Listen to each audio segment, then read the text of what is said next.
There we go. Hopefully I picked the right mic this time. Just double check that. Yep. Looks good. All right. So I did get a new server. And by server, I mean a computer that runs Linux. So it's HP. It was free, so that's always good.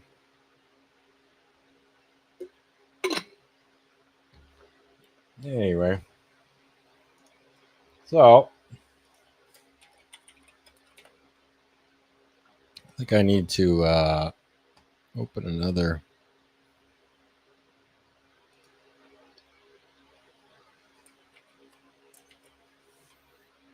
window and get my ANSI color stuff back.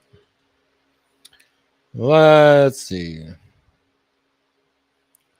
That was on. Which server did I have? ASM3?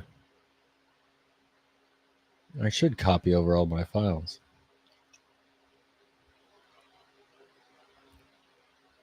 ANSI.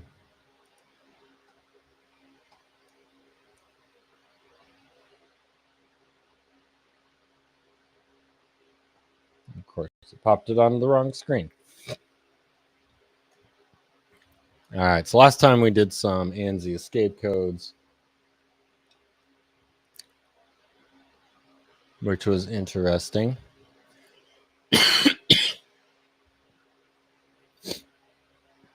Let's see. Yep. So, let's see. Am I on one? Oh, I'm on the main.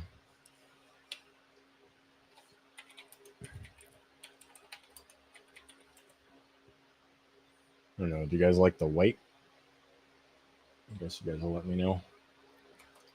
Oh, projects.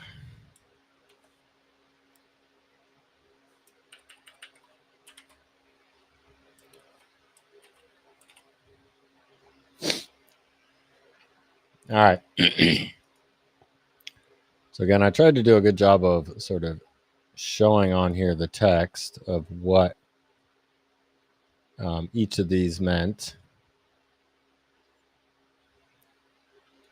I think this is, yeah, I think there needs to be a space there. This is the bracket. Trying to put each thing where it went. Yep, for a semicolon, all the good stuff. I think eventually this will be fun. I think we should use some sort of type of encodings that would allow us to say where the color is. So have a list of color strings defined somewhere. It could be in a file. It could be somewhere else. We could read them in and see if that's easier to start with. But I think it kind of looks like this, where you'd have color, index, length of how far it would go. Probably in bytes to start with, or maybe we use a short. Short is a word, not a D word. 2 bytes, that should be enough. I don't think we'd have a ton of colors. But you can imagine maybe defining several of these. So using maybe bits to store which, if each one of these gets a bit in it, or a set of bits, like the first 4 bits is our foreground, the second 4 bits is our background. That would give us 16. That's kind of what they did in the old days. They had to play with the bits. I guess we could use a byte for each, a byte for the foreground, byte for the background,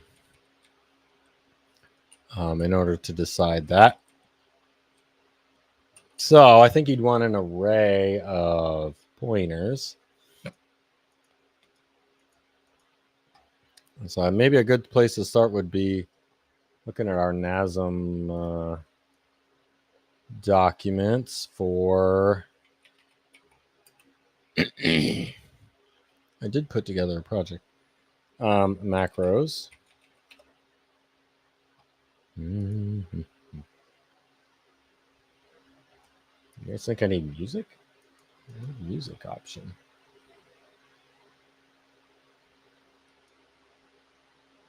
I don't know.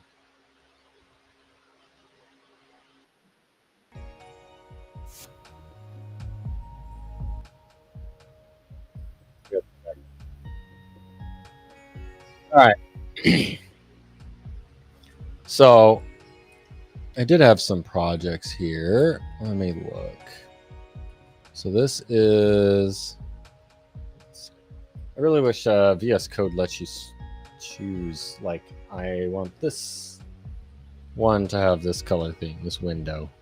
It doesn't really let you do that. Okay. And I actually think I did put some of it in my main. Struct.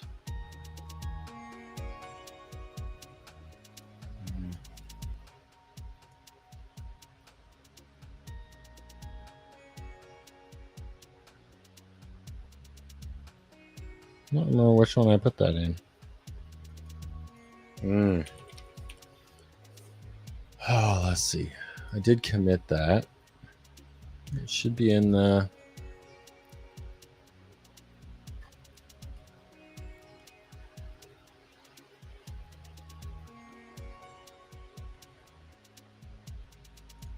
I think I put it in here.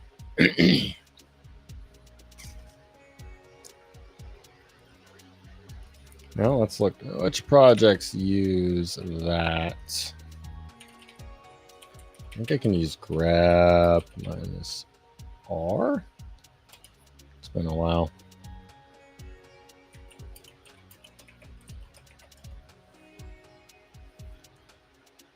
Okay. And I want prologue space 1 locals. Okay. Code locals. I think macros make sense.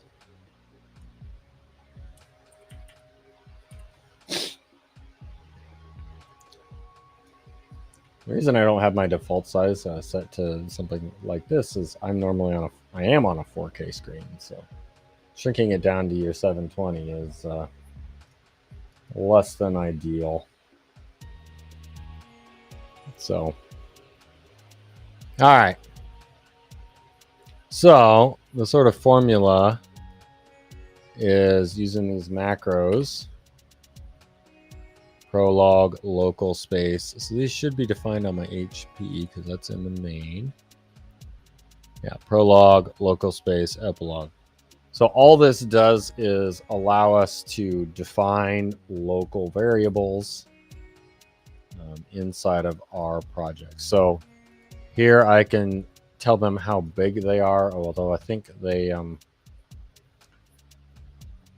there's some assumptions. I think they all end up taking up your native size, which I think is for 8 bytes on 64-bit, which is fine.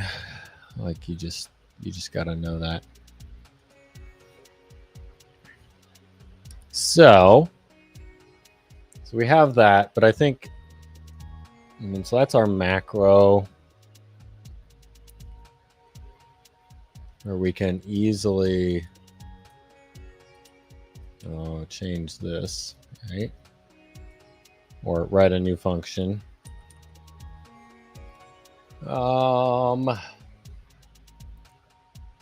Build array.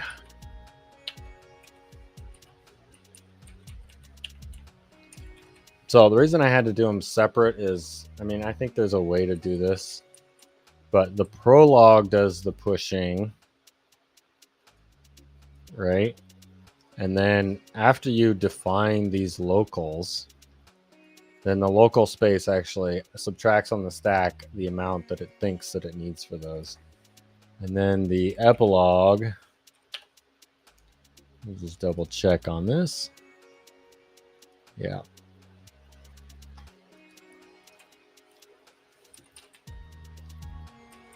So I just need maybe one. And array location.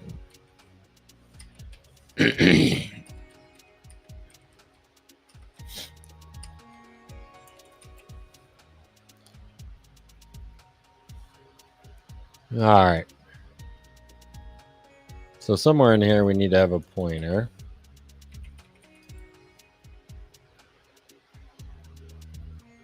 Let's see. Well, actually, I think I need not just macros. I need structures. Let's grab some structures.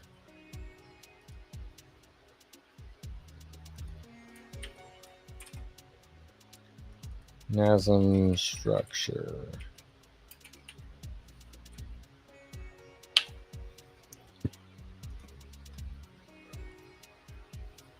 Maybe we looked at this previously. Yeah. I think I talked about this on the stream. Yeah, my type long. I think that's the kind of syntax. That's like a C++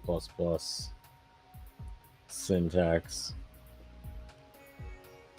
that you can have.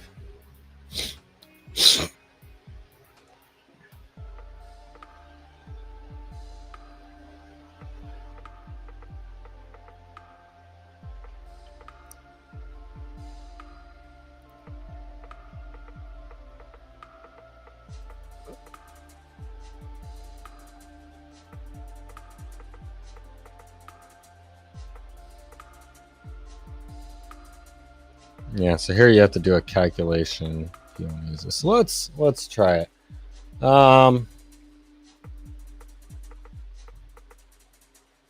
So we want to define a structure. Let's use this one. Okay.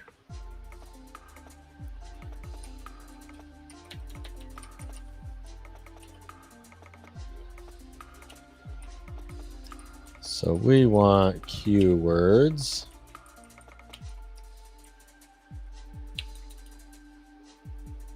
So we want foreground.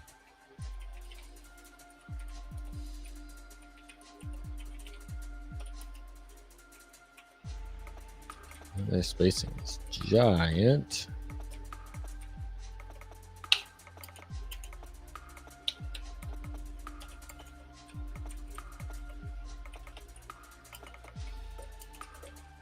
Okay.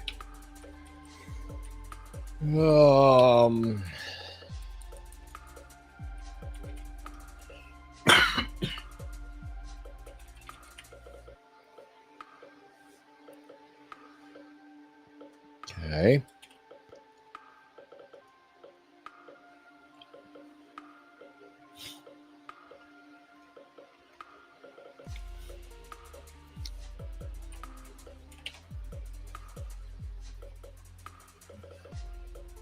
So then we need 2 color arrays. Yeah. So those probably would go on the BSS because I'm gonna manually set up those. Oh, what is it? Res D.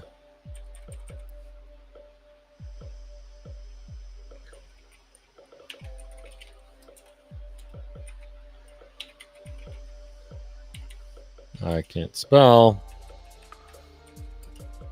So let's say we do 16 slots. I think I need a colon.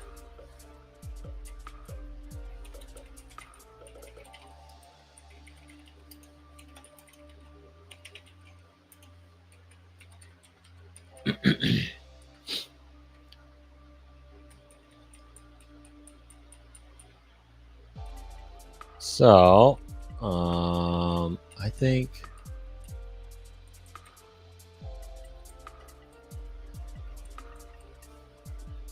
oh yeah, so this is foreground. So I think foreground has got this 38.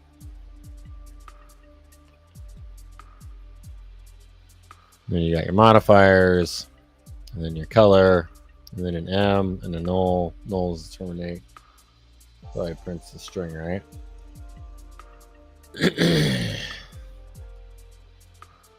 All right. So I'm not sure. I guess I don't know if I need a local here. Yeah, let's just make a local temp. Okay, so move into temp. Well, I'm gonna have to load it in.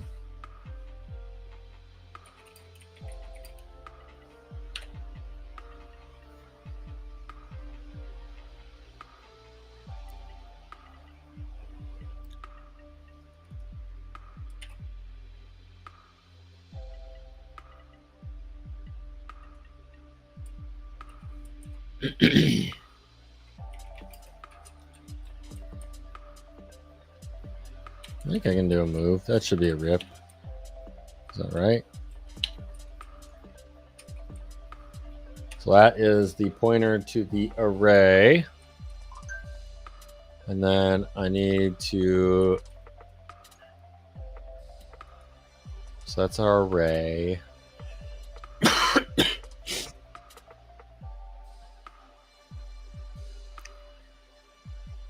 We should load our color.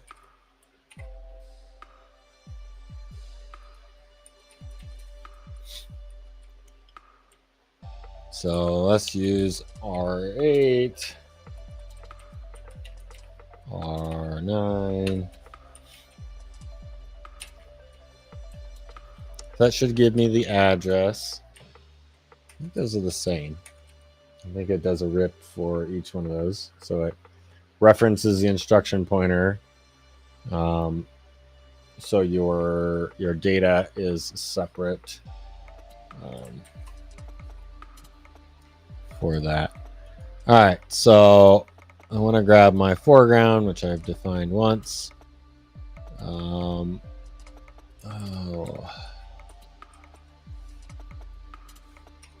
I'm gonna need an offset.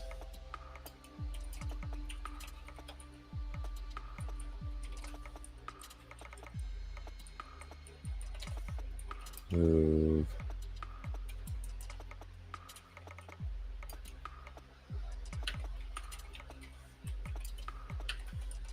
Zero on my offset. Oh, add R8 offset. So right now it's 0. If I put this in a loop,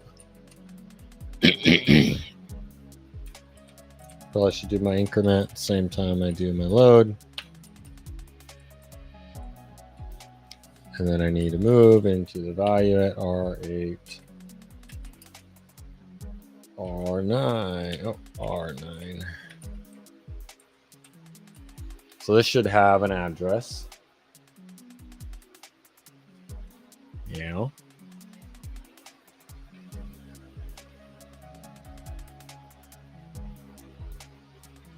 So we want this to be an array of addresses. And if we're making an array of addresses, then that should be okay. Because then you can just use your offset. So that's how your switch tables work, right? You throw. Maybe I should do a. Maybe that should be a topic. Do how those jump tables work when you do a switch. Maybe we'll get them and see.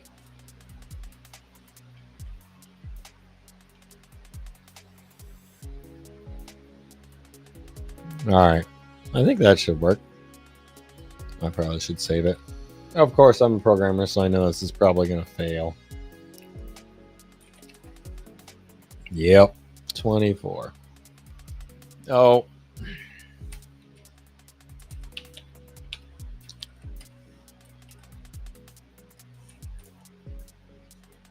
Okay, 77. Now move Q. See, it doesn't actually know how big the thing is.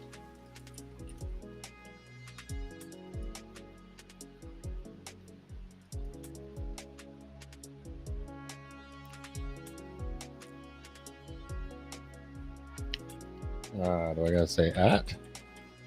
Yeah, probably.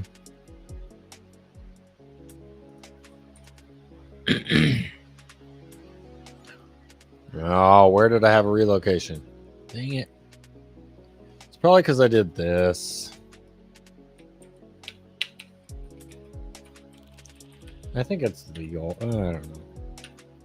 I guess maybe it's not. There I am. Yeah, that's why if you use LEA, then we don't have to worry about that being an issue.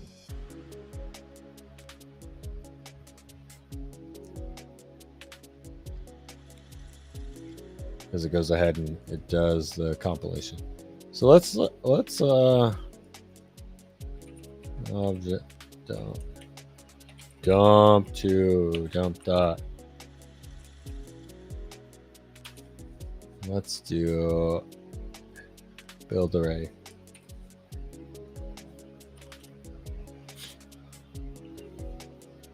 So the prologue gets taken care of this pushing.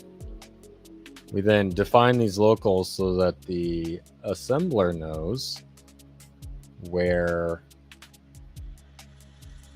it knows what things to put in, what offsets to use. So for example, I said offset. I didn't actually use temp. So it's going to do offset at RBP minus 10 because I had defined temp. If I switch these around, it should use 0. So if I do a make, all right, so RBP minus 8. Oh yeah. The RBP should be pointing to the bottom of the stack, so we go minus 8. So doing 8 bytes. Not bad. Okay, so that should put that first color in there. So then if we had defined, if we define a bunch of these, which maybe I'm not sure if NASM does that. Let's see, array.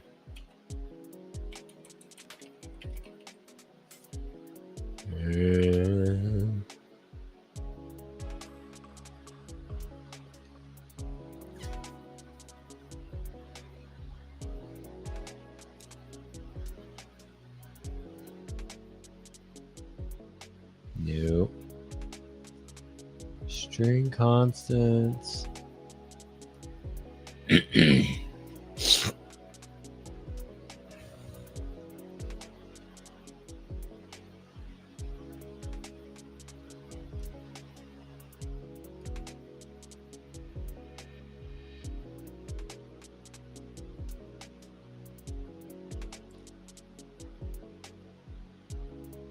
Oh, what?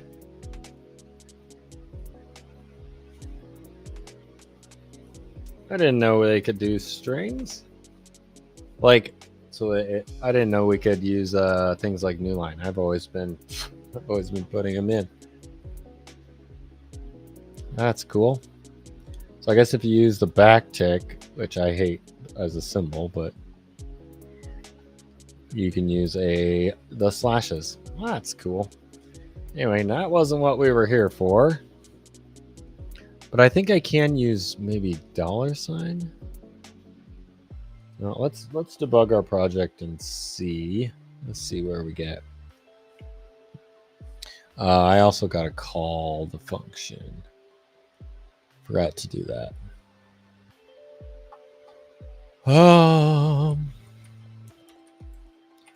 Call build array. So you gotta walk before you run. Make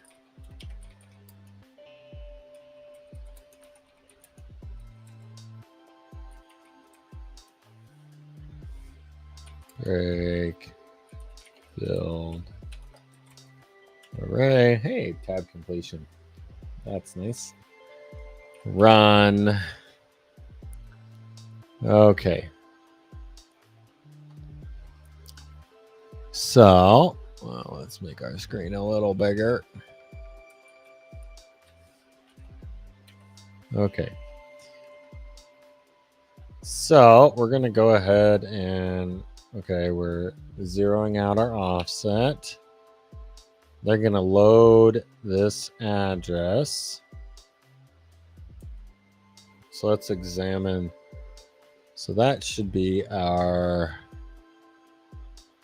foreground color. Yeah, foreground colors. Then we're going to grab a foreground. So our foreground colors, print the value at this location is null. What if we print the value at this location? All right, so we got our 1B, 5B. Okay, we got our data. But this is the address. So we want to move that address into the array at that location. Did I add? Yeah, okay, our add is right there. Okay. So step.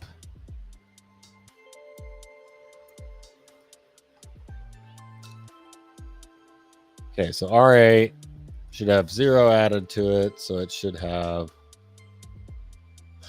the 8130. All right. 8130. Hey, it knows that it's got a symbol for that, so it knows that what it points to. So that's good. Okay, and then we're going to put this address in that location. So step over that instruction to go load this address into R9. So now R9 has the address. Great. So now if I print at 130, you can now see it has a pointer. So this is an array of pointers, right? And I think that's probably for lots of people, right? The hardest thing about pointer arithmetic is understanding how the dimensions work. Oh, just a second.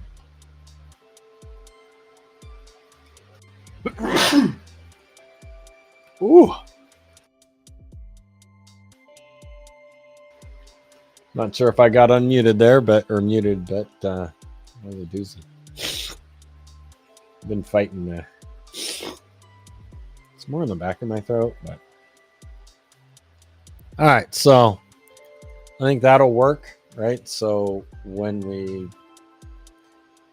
go to design it,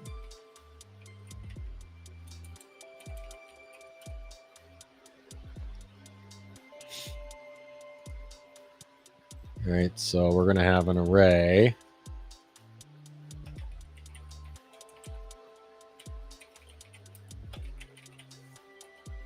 Right, and each one of these, so that's the address, but it's going to be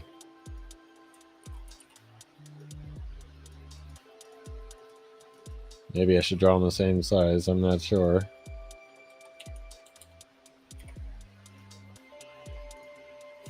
And then these are going to point to different locations, which themselves are going to be just a bunch of characters.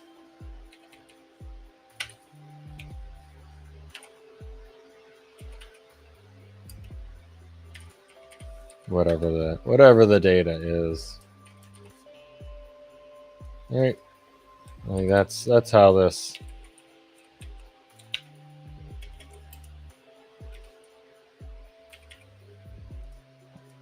That's how we're going to break that down. So that way, when you have an index into that array, right? So the addresses might be that this is going to be at, let's see. So this might be at offset 0x 8. Well, we're on 64-bit, so then this one is going to be in hex 10, and then the next one should be, we add to that, so we should get 18, right? So everything is going to be as a 10 or an 8, right? If we have like full pointers, right? I mean, you could do some bytes and say, okay, well, this is, we have one address, and then this is like so many bytes long, and so we need to add that. But then we got to figure out, like, okay, what is your offset from the beginning? Would it use up less space? Probably, but it'd almost be faster to just load the address. Like, you're given an offset, multiply it by 8, right? Because each pointer is 8. Multiply by 8. Go on to the, you're already got your address, so you can go do your printing. So, all right, so let's we should define some colors. So right now I just used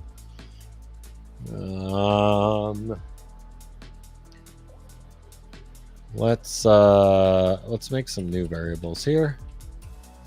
So I'm going to define a couple of foreground colors.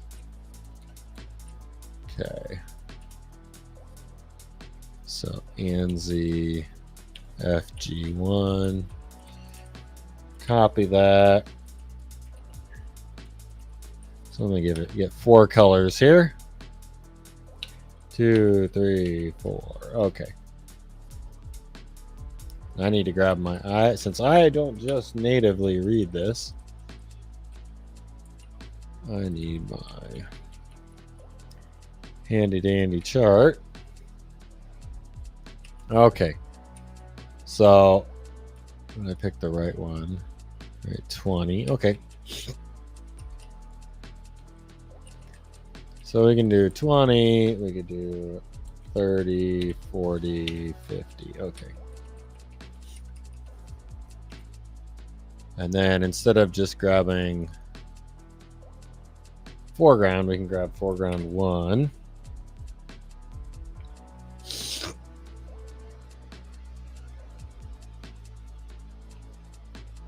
Ugh.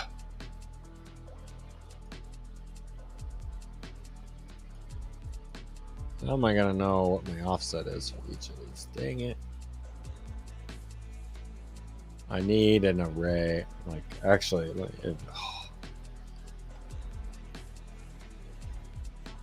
well, can I use this $? NASM variable $.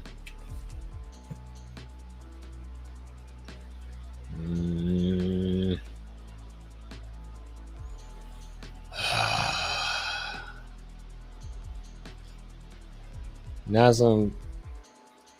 Oh, I know this. String length constant.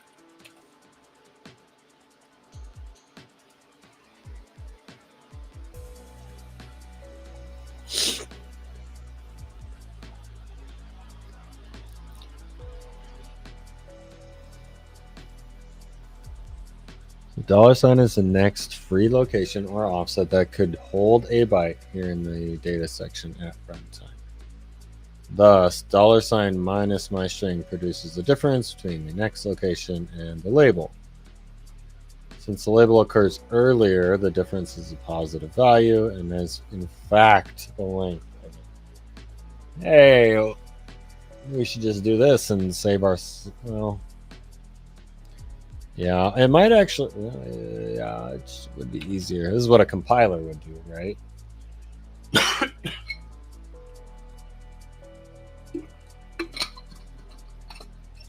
So instead of me going through and doing all the work, we could define it in this section. So FG Ah. Colors is a DQ.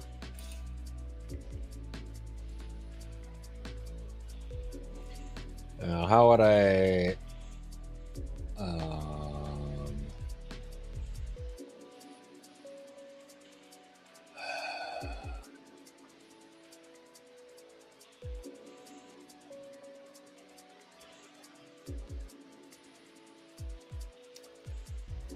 So I want it to calculate those offsets automatically.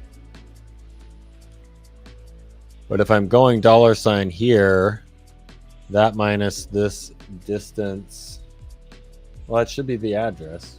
Is that right? So my current address, which is like 100, minus its address. Well, actually, I don't think I need to know the length.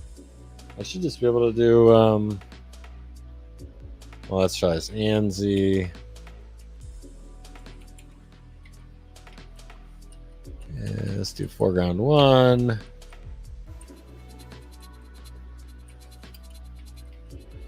Foreground 2. Oh.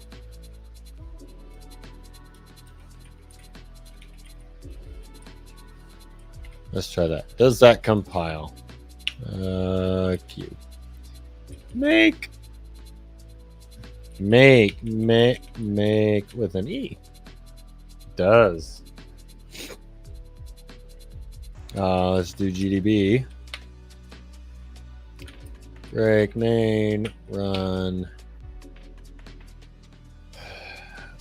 Print. No, examine. FG underscore colors. Examine slash Q. Oh, I'll just I'll just move it in here. Move R8.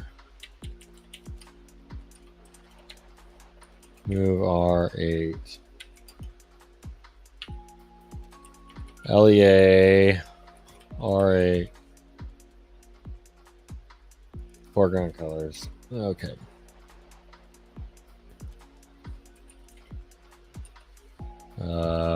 BB. Okay. Q. Make. GDB. Hello. Oh, by the way, like the only thing I did to get my machine set up was I installed required libraries that I found as I was going along. So,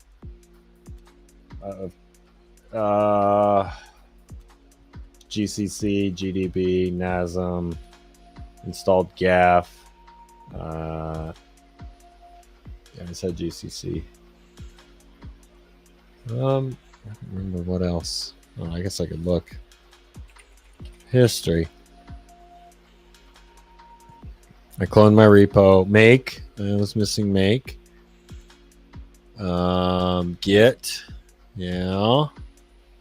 Curl. I use Tailscale, so don't hate me too much. HTOP. Like this is, I was completely flabbergasted. So like the distro didn't by default install SSH, and so when I went to go enable it without internet, I couldn't. Headless, so I had to connect it to the network so I could install OpenSSH, so then I could disconnect it from the screen to get it to go. Like that was, I feel like they should have installed that. Oh well. Anyway. So that's kind of what I did to get things set up. And then cloning the repo, of course. But okay, back to what we were doing. GDB. Hello. Break. BB run. All right, step. Let's look at R8.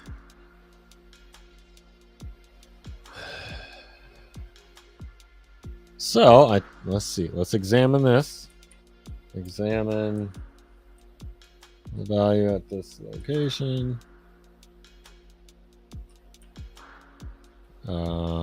Slash Oh, what do I have to say? Byte?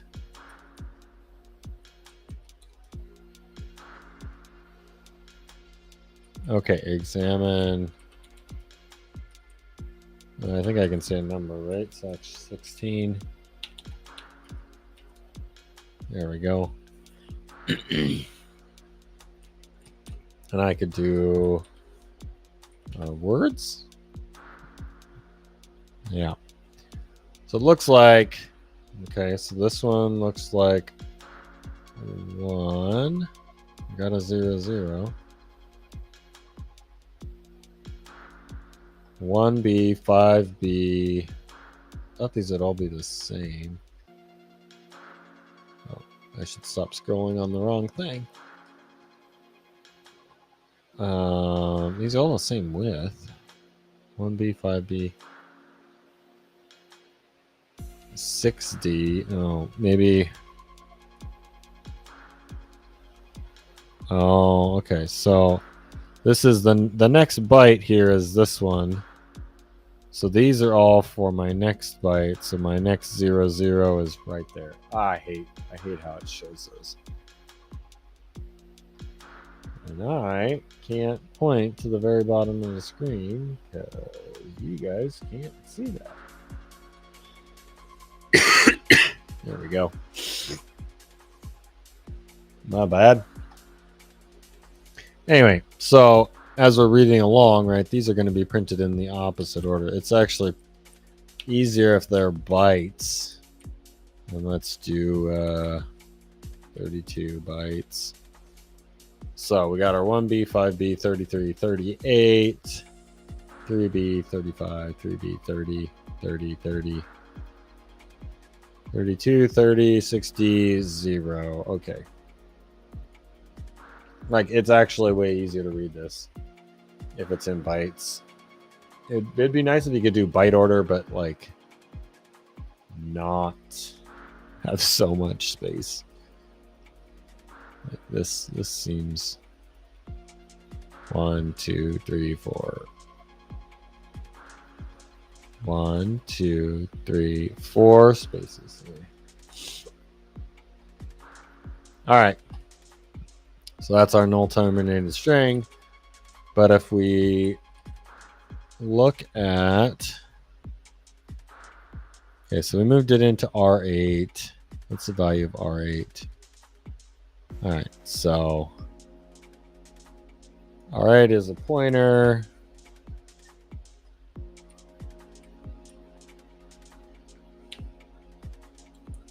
Print the value at this.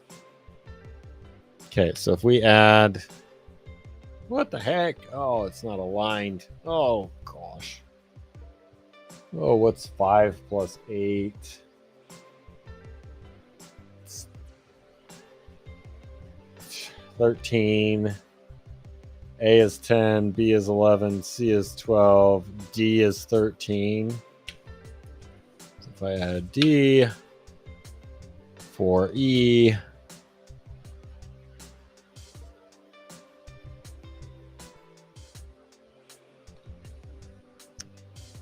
and I think these are RIP.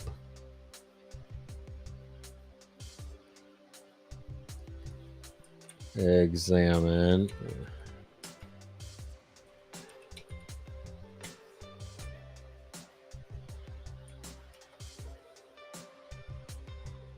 Are they short address? Oh.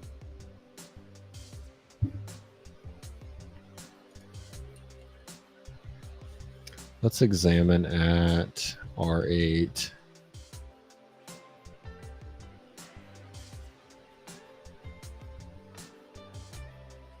Oh, maybe this is their address. Let's take this. Yeah, but it's an array. So I guess the question is the second one right?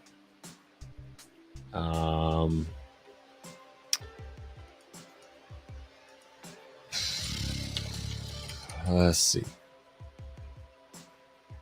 Move into R9. Value at R8.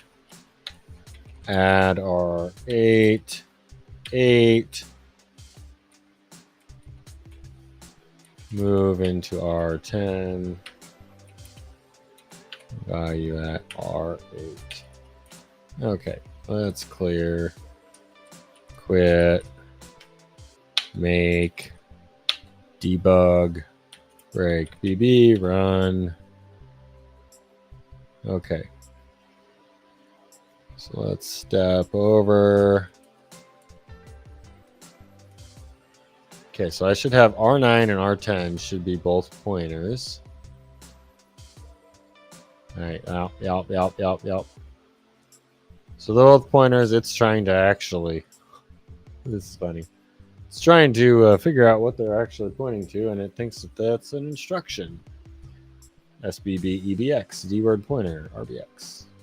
That's fun.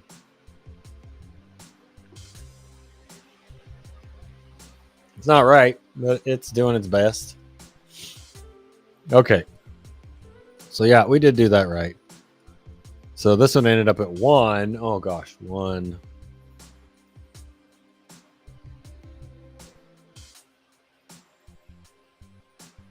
Plus 8. 1 plus 8 is 7D. What did we add to it? I added 8 to R8.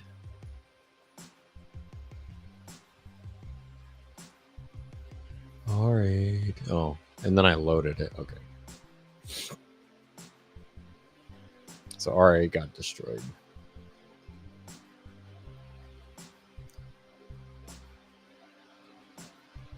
Oh, and then this. My screen got obliterated as well. Okay, because I resized. That's what happens. Okay. So I guess, I mean, that makes our lives a little bit easier. Because we can just define our array. Now, we could have set it up different. And the nice thing about this is, as it fills in those addresses, like we don't have to, like these have a bunch of extra zeros in them actually. Like they don't need all these zeros.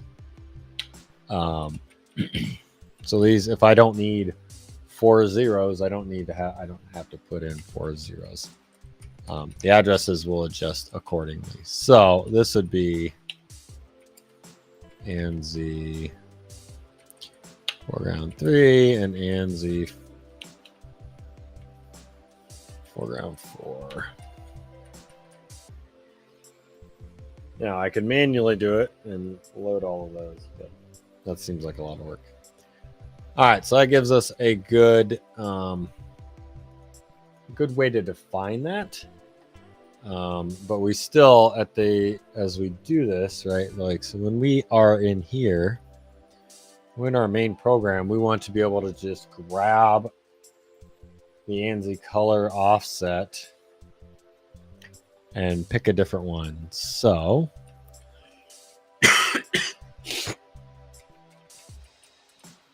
what we'd have to do here is LEA RAX, the ANSI foreground colors. Is that right? Foreground color. Nope. We're doing FG colors. We'll change that.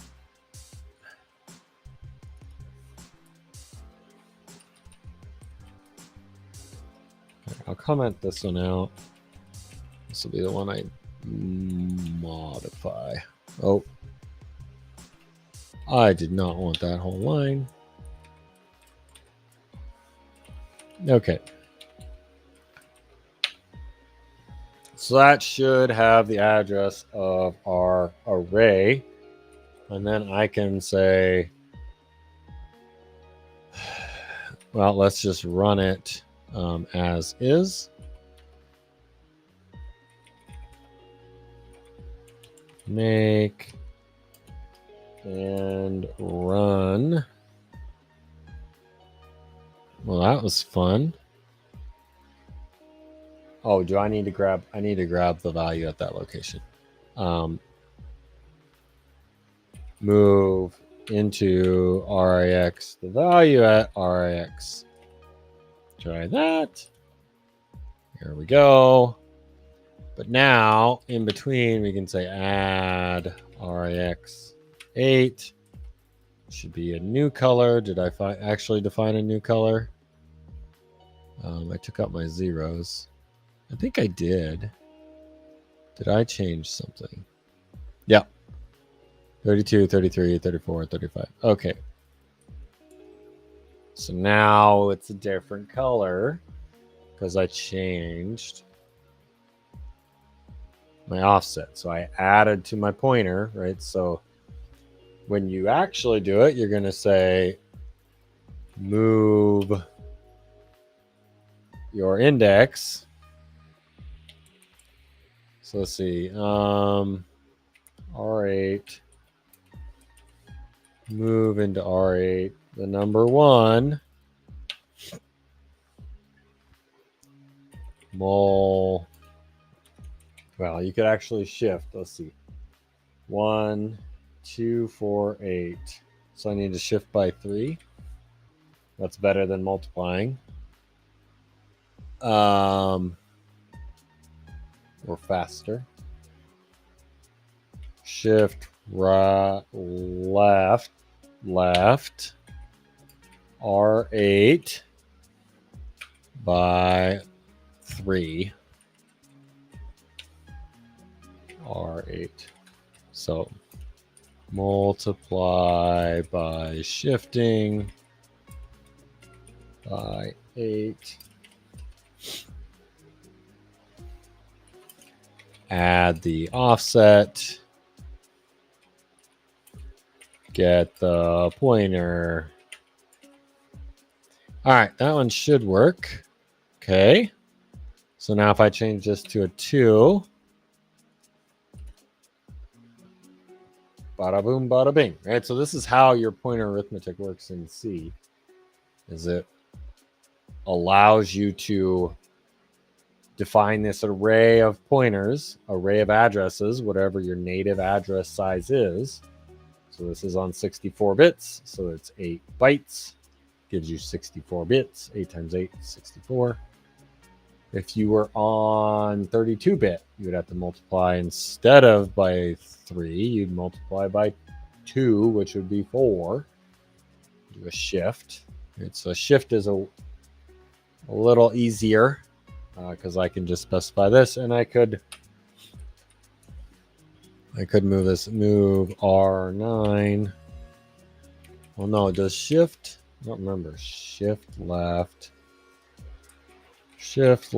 register. It might have to be I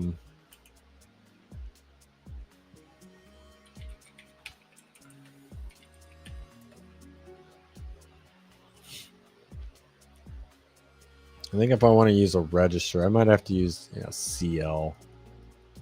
I can't use that other one. So I could say move CL 3 CL. So now this is my index pointer size. Boom, boom. Nailed it.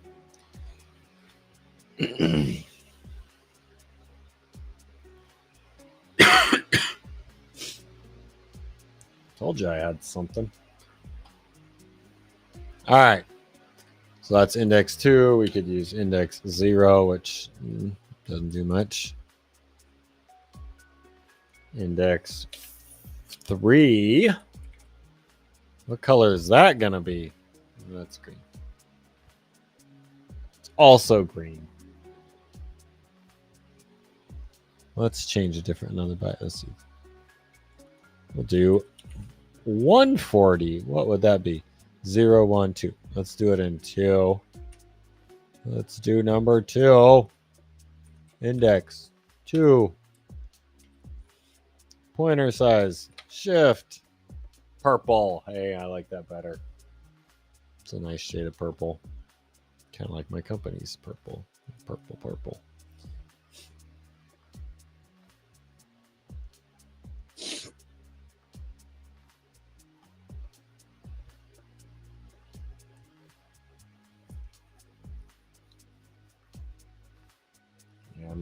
I don't have many people chatting, but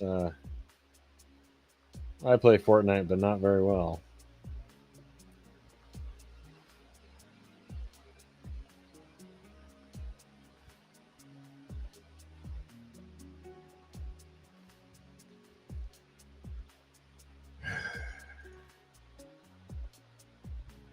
But I don't know if you guys would enjoy watching me die, because that's what happens most of the time. Although I do get survivor medals. I did have fun the other night.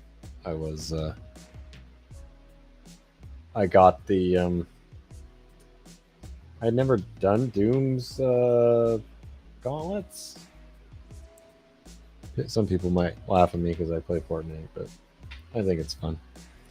It's also a lot of little kids, but got Doom's gloves and I use them to their full max. I didn't get Doom, which also would seem crazy, but also seems overpowered. But it's not what my son says. I disagree with him on that one. But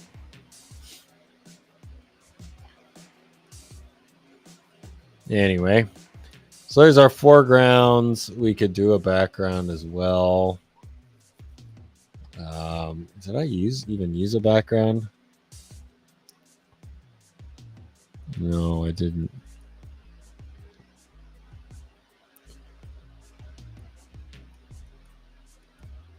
So we could do a very similar thing on backgrounds, right?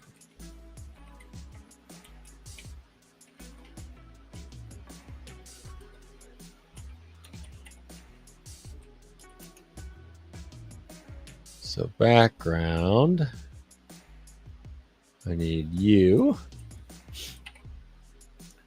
I mean, and we're doing some probably not super efficient things because we're calling print string, and then we got a string.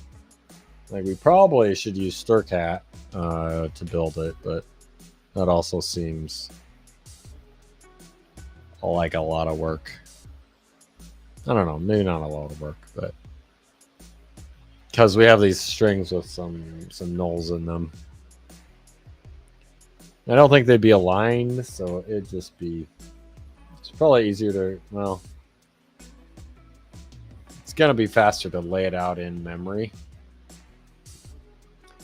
But the problem is, if you're going to do it all together, right, you'd have to lay out all of your bytes in there.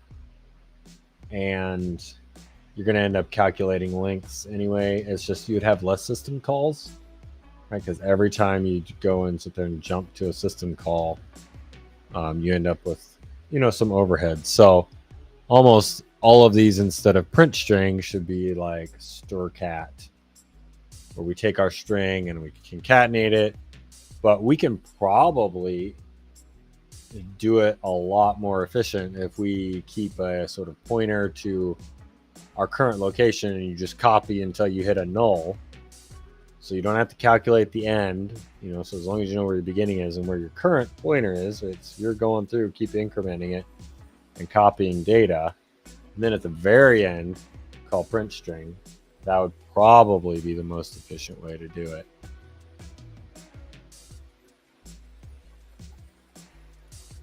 And I'm not sure how many bytes we're going to need for...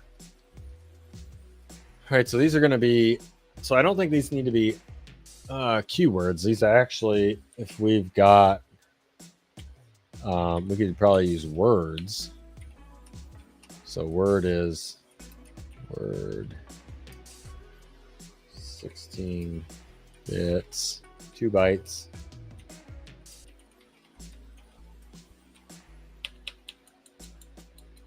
So anyway, I'm happy with the server. I mean, it's got plenty of power, even though it's like one of these. We have one of them.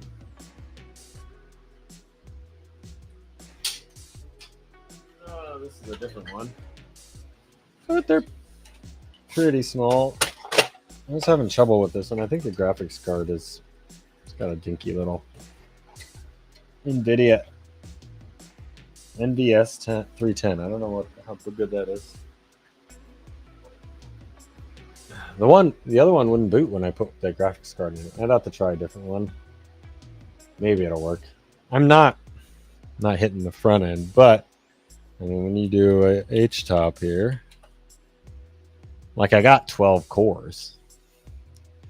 I am clearly not using them all.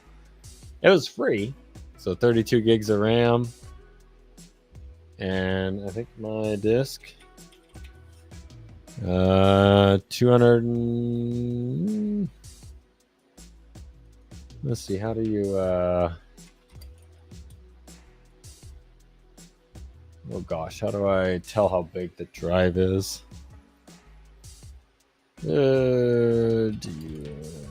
That's not what I want.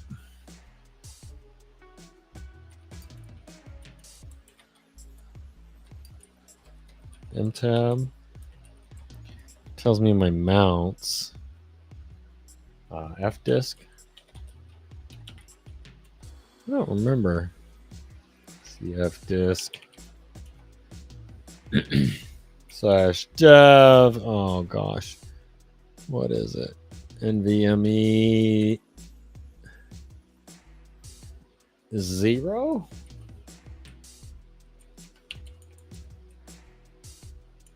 I don't think I need sudo make me a sandwich.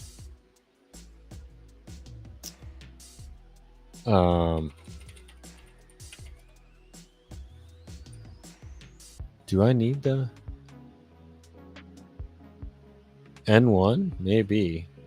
N1. Maybe that's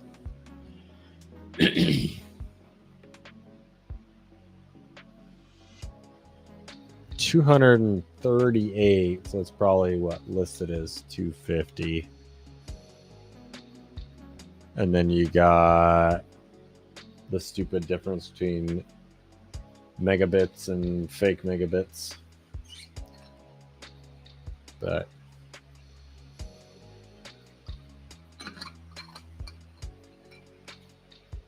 devices in use. Don't repartition. Quit.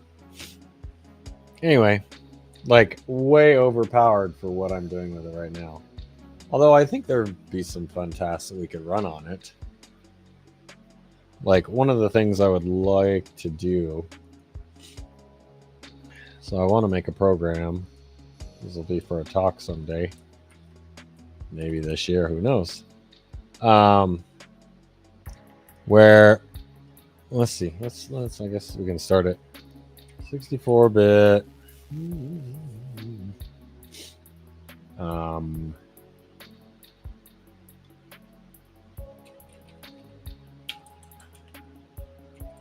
Runtime dis. Runtime. Break disassembly.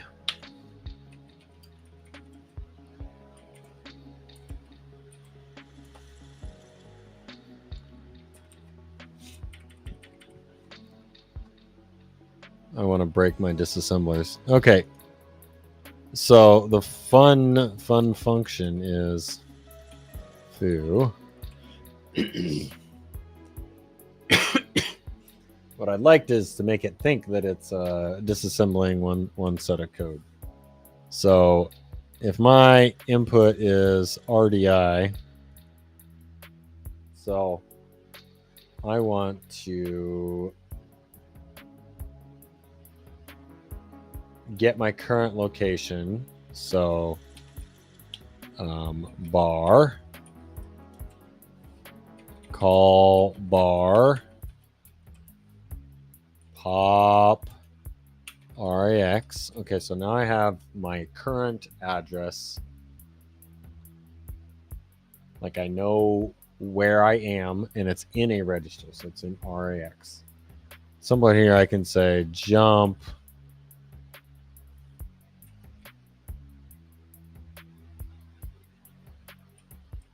let's see, I have my current address. I already had my current address. Well, I want to load, actually, I don't need to call it. Move into RAX. Do LEA. Let's not get in trouble. Bar. Right? And then add RDI, RAX, RDI. So I'm adding some offset into it. Right? And then I can say call bar. So bar. So this might have db 90, 90's a no op.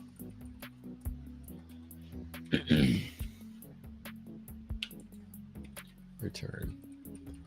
And then this, hey, we can use our fun prologue.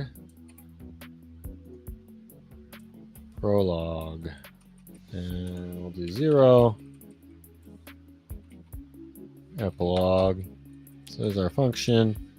So now depending on what you put in there, what you put in RDI, which is our argument to our function, it should behave differently. So a disassembler will, so let's object, disassembler will be confused, right? Because it's going to sit there and try and, it thinks you're just going to jump into bar, but it doesn't really know. Let's see what object dump. Oh, dump to dump dot break put bar. All right, so bar has some no ops. Let's do foo. I guess I'm gonna have to maybe pull Ghidra. Oh, I have Ghidra locally, so I'll have to go grab it. But because of this, when it calls bar, like it won't know where that's gonna go. So if in here I say, if it's pulling the location to make this determination, it's going to, a disassembler might think that you're just doing whatever. Like this could be C3 at the very beginning and then it doesn't do anything. So C3.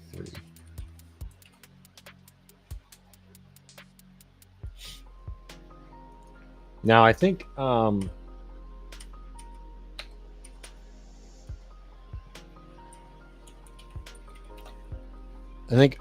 OBJ dump is not going to have a problem with it because it knows the bytes. It doesn't know what this is doing. It's just showing you, oh, here are the bytes. But because of that, like a disassembler is going to be like, well, this is, you know, when it says, oh, I'm going to go to this function, like it's not going to know what it is. Let's see. I don't remember. Oh, this is Indus.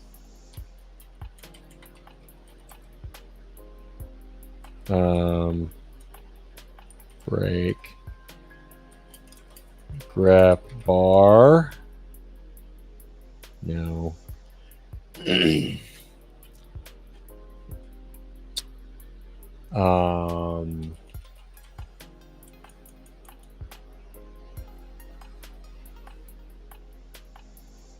Trying to remember.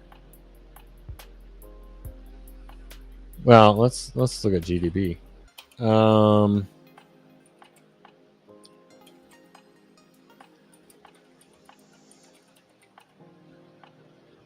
So step. Well, am I even calling it? Maybe I'm not even calling it. No, I need to hit call foo. All right, quit.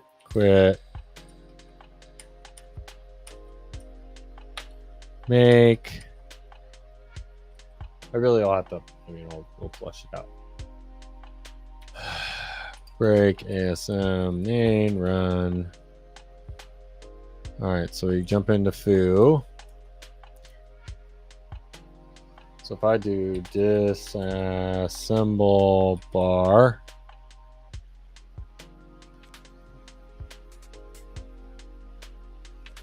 I mean, I think it's using the symbols to determine where it thinks bar starts and ends. But I think most disassemblers will stop here. I mean, I would put more code in there because I want it to Like I want it to be something that does something, but then if we change our code, so if we change our offset that goes in here, it's going to act differently. And if that's driven from the environment, then the only way to know that is to know what's in the environment, and you wouldn't be able to necessarily, especially if that is pulling from somewhere online and it always pulls and you see this byte just being constant, you're never going to know when it would trigger that thing.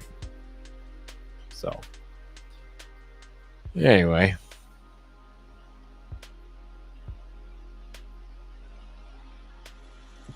I think that'd be fun. I'm trying to think. I mean, I think in this, the problem with it is it does like just a stream of consciousness disassembly. So I think that's a problem. But I do have Ghidra, so we'll have to pull. I hate remote file sharing on Linux to like Mac. I mean, I do have Transmit, which actually works quite well on the Mac.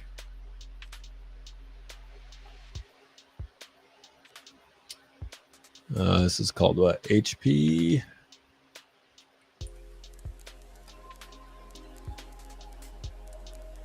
HP ASM.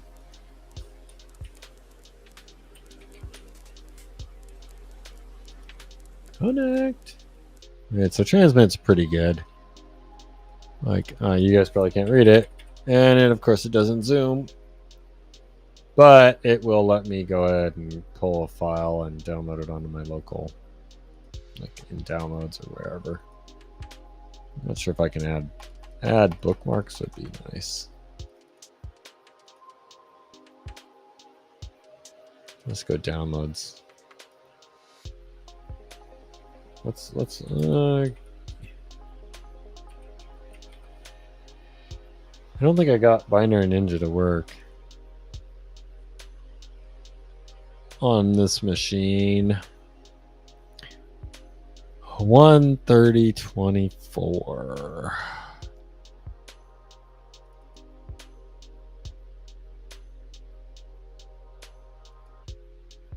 Ghidra run. Go Ghidra, go Ghidra. Oh, it's so ugly. No. No. Close. Oh gosh. File. Oh.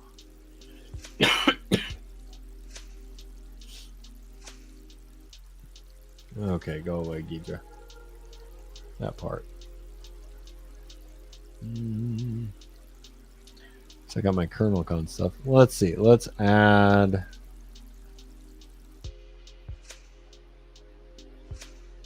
Import file. Oh. Downloads. What do I call it? Break? At least I put a B in it. A, B. Break. Select file. Yeah, that's fine. Okay. Open it up.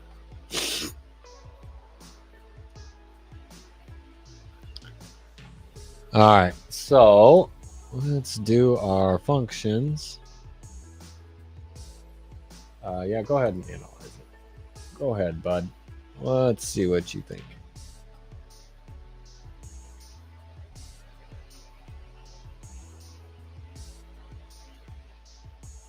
Okay, let's see. Functions.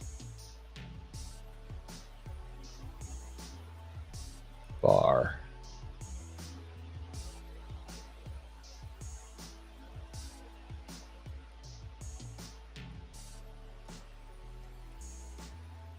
Let's see. Let's look at. Let's do. Like it's showing me the bytes because they are there, but it's not interpreting. Like it's interpreting these as actual bytes. Like it's not interpreting these as instructions. Like so, this should be a no-op.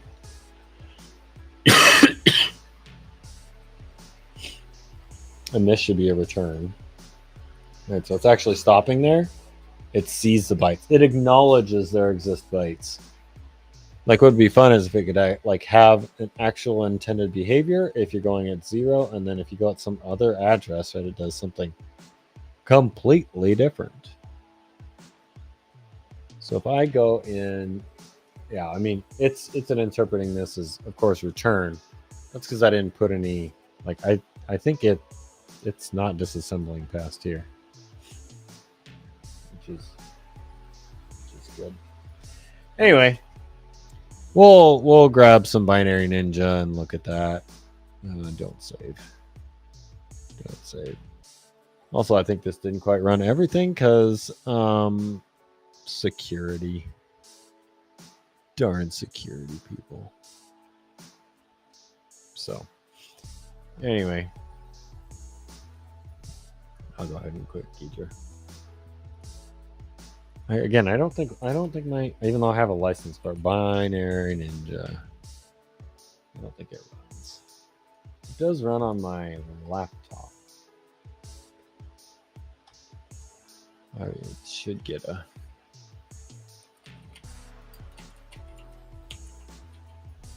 Well, let's do their cloud. I'm guessing it's also not gonna. Oh, stinking nose. New session. Choose file. Downloads. Break. Continue.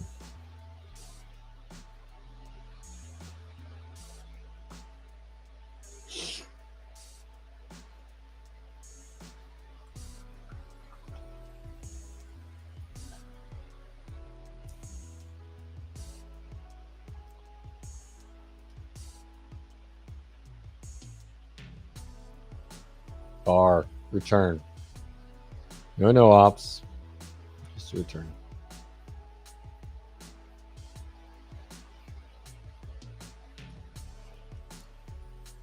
I wonder how much these Binary Ninja.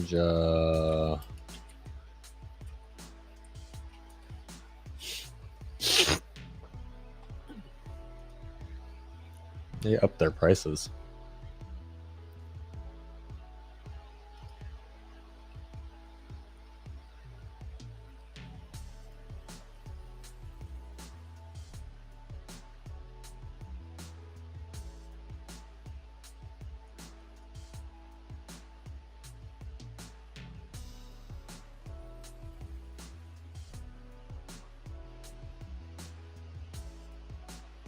Non-profit, university, or organization.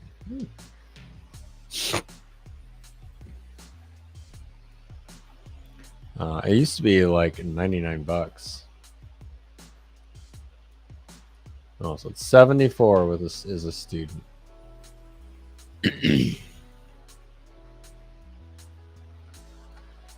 Anyway, about to see. Not sure if there's any other new disassemblers. I'm gonna have to go here. Let's see if there's any more commercial ones. Oh yeah, Ida does have a. They changed their. They got Ida Pro free. They have a new free one. Not sure if it runs on my Mac though. Free version offers a privilege opportunity to see Ida in action. Light but powerful tool. Okay. Ooh. Download it for free. Did I download this already? I mean, Ida's scripting language has been crap for a while, so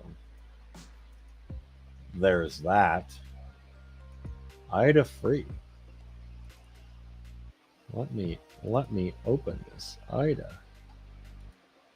I mean, their licenses are freaking expensive, and their website, they finally. So I think Binary Ninja and Ghidra sort of kicked them in the ass, and now they have to compete. So now anybody can do it. Now, I think this is only Intel at this point. Cloud-based decompiler, that's fine with me.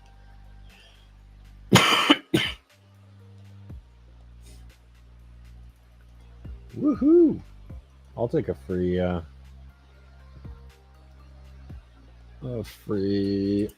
new program. I'd a free Mac. Oh, I think that was the same one. Maybe. Where did this go? Cancel. Where did you cancel? Applications. Applications. IDA 64. I mean, if they do this, then I don't even have to worry about getting a student license.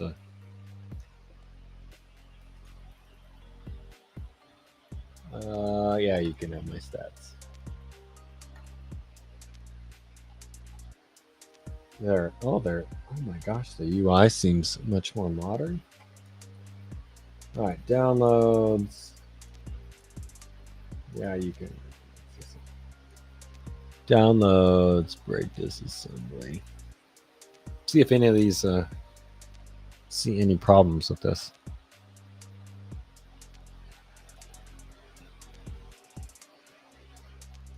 Okay, here we go. Here's IDA. Woo! Can I zoom in? Oh, come on. Let me zoom in. View. Options. Oh my gosh. This is another reason. Like, this is barely, I can barely read this, and I'm on my, I can change the font, I'm pretty sure. Fonts. Oh. I don't know. Is that big enough? 36. Okay. Hey, there we go. All right. So this font is tiny, but okay. Let's go to bar. Yep. Yep. It's just like, skip it. We don't see it yet. So it'll be interesting to see when we add that offset in there. If they if it's any better. But all right, well, I have to get ready to go pick up my kid. So I think that'll be the end of the stream today. But feel free to, there's the Discord, so you guys can do that. I'll put it in the chat, so that way it's here. Chat. Yep. So anybody who sees that, you are welcome to join in the Discord. I'll try and add it to my channels so we can chat off hours, and you can give me ideas and comments and suggestions. So. All right. Well, thanks for joining me. I'll talk to you guys later.